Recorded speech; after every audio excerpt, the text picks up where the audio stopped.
awụchasịalanụ m. Ụmụnne m, obi arọ m mma.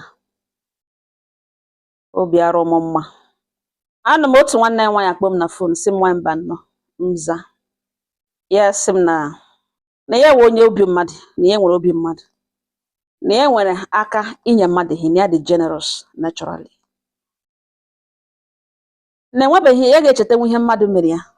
ọgwanụ rịọ ya si agbaghara, ya hapụ ịgbaghara. Na ihe ọsọ gwara mmadụ mee ya in the past, na ya ma na enwere ihe mmadụ nwere ike ime ya ọ dịrị ya difficult to forgive. Na ya wụ somebody ịsịghala ya ewele iwe, obi ya niile dee ihe niile na ihe awụ iwe dissolve. Mana enwere ihe megenụ na ọ dịgara ya difficult. M sị na mele ihe echenjikwala na ụdị chi m jiri ka ṅụ, gwa m ihe ọ enweghị ihe anya hụrụ gba ọbara, gwa m ihe ọ. Ya sị m na ya alụọla di, na ya na di ebikwe n'obi ọma, na-enweghị nsogbu ọbụla, na di ejikwe na ego na ọ nọ ọfụma, na di eji ezigbo ego, na ha mega ọfụma, ya onwe nwekwara nke ya na-eme, na ya onwe nwekwara nke ya na-eme. Na nne na nna ya mụrụ ha, na ha dị ụmụ nwaanyị 4, ụmụ nwoke 4, edo enwere ndị ka a mụrụ ejima. Na ya nwa toro ndị ke nta, ya lụọ di ya bịa dọren, ya lụọ di lụgba onwe ya ihu soro di ya. Ruo mgbe ya mụrụ nwa, na mma mụrụ ha nọ na stroke, na mpa ha nwụọna. Ya mụọ nwa na ụmụnne niile dịcha engaged because of location ebe ha bi and ndị ihe ha na-eme. Ọ bụrụ na ọ nwanne ya ka ya toro direct, ka dị available ịbịa lekọta ya n'ụlọ ọgwụ, lee ya ọmụgwọ. Na nwanne ya nwaanyị ahụ ka ya toro bụrụ ya ụzọ lụ di, na ọ lụọla di, o ji naanị ụmụ 2 ọ ka na-atụ ime, ka aha bịa. Ọ ya ka o lechara ya ọmụgwọ, lechaa ya, ya emekwere nne ya ihe, mere mgbe mmadụ megere nwanne ya ihe, ya emere ya ihe, shi na ala obi mere ya ihe. Di ya dọbiri ego dọbiri ya, na eletara nwanne ya ọfụma, ọ laa. Ka nwanne ya lara, ya na di ya ebiwe no problem. Nwanne ya nwaanyị ka e bịara lee ya ọmụgwọ, afọ ime ka 3 ya ehujie, ọkpọ ya na ya na-ekwukwe, emechaa congratulations, a na-aganụ. After some months, ọ mụọ nwa 4, ya wụ nwa ya ka 3, ọ mụọ ya, ya ebiri gawa. Enwe onye na ibe eseg, enwe onye na ibe baga, enwe onye na ibe gbaga. Ruo otu ụbọchị, di ya aza kọlụ ọwụ zara, na-aba na fon, na-aba na fon, na-aba. Ya notice na ọ nwaanyị ka ọ bagara mba ahụ niile. Ajụ ya ihe o ji dị careless, ajụ ya ihe mere ọ ga-eji behave like that, na-ajụ ya na ọ ma gwa ya na ọ mmadụ ga na-ekwu okwu ya, na why ọ ga-eji adị careless like that, na-asị ya na ọ dị stupid. Okwugela okwu ahụ, ya wụrụ onye ga-azawa azacha kọl ya jụọ sọ onye ka ya adịghị ọwụcha ha otu esi wa elekere ya ebelivuru na adult ọbụla nidiri advice ma how to seek it, na di ya nidie na ọ ga-agwa na ya na-ajụ di onye awa onye na enwe nke di ya chọrọ ịkọrọ nọ na-akọrọ ya elekere ya baa kichiri ga-emekọrọ ihe ya mega ọbacha kọl ahụ ụwa. Ọ ya ka di ya lọtara n'oge mgbede, ya ericha nri abalị, ya notice na ọ ṅụtụrụ mmanya, ụra buru ya. Ya na di ya n'ozi WhatsApp messages na-ezo ka mmiri na fonu di ya, abịa wawawawa, abịa wawawawa. Ya elekere di ya, so message ka echi ụta abịa, ọwụgwọ di ya eji eji ka ọwụ enwere ihe ọzọ. Ya cheta na mba ọ bara na fonu na ọkọta awụghị obere mba before ọbụwa, ya dị move to ime ihe na-emebe mbụ, ya were fonu ahụ,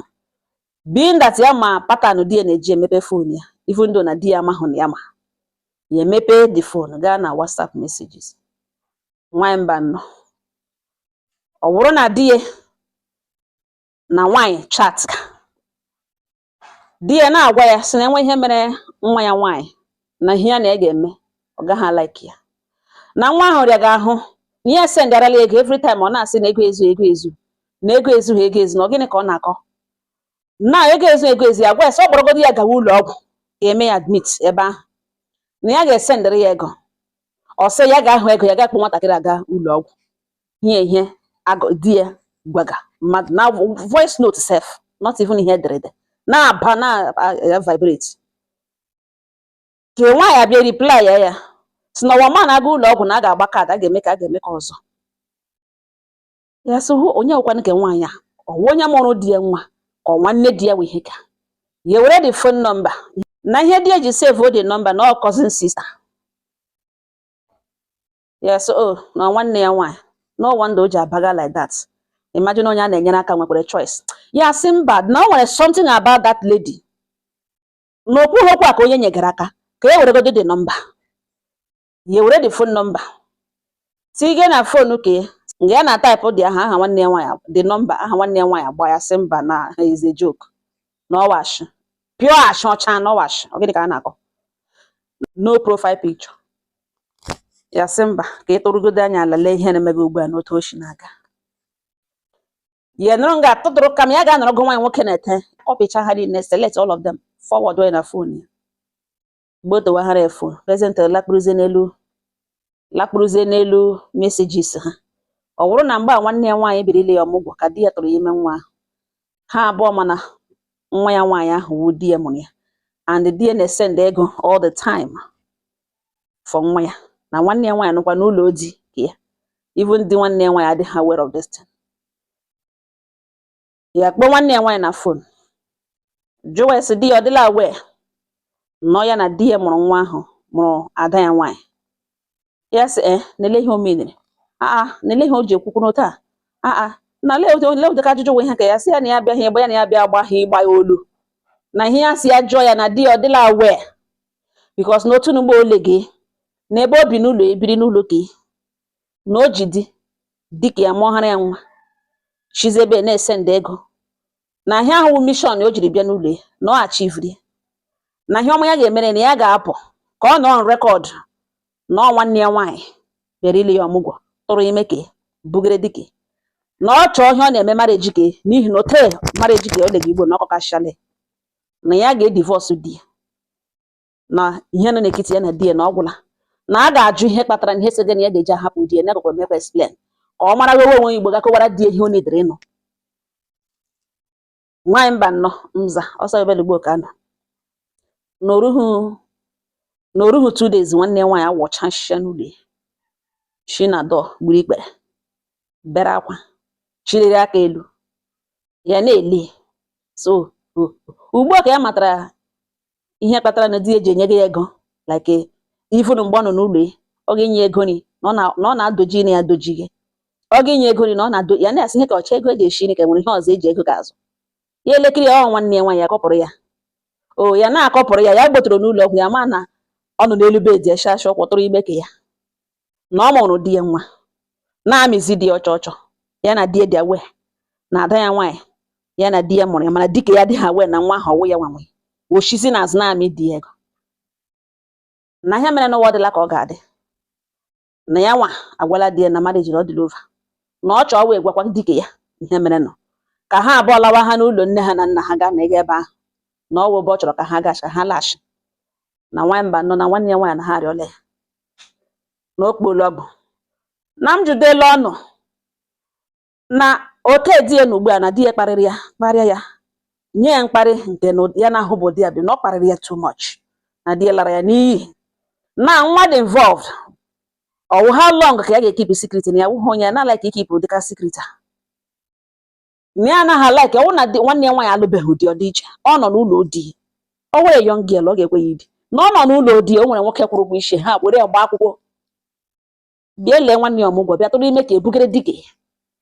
na ya nwee ike ikipụ secret a imegide this man na di nwanne ya nwaanyị na ọ bụ ezigbo mmadụ na enwebụ ebe this man shi mejọ ya nwee ịhụ ihe dị otu a mechi ọnụ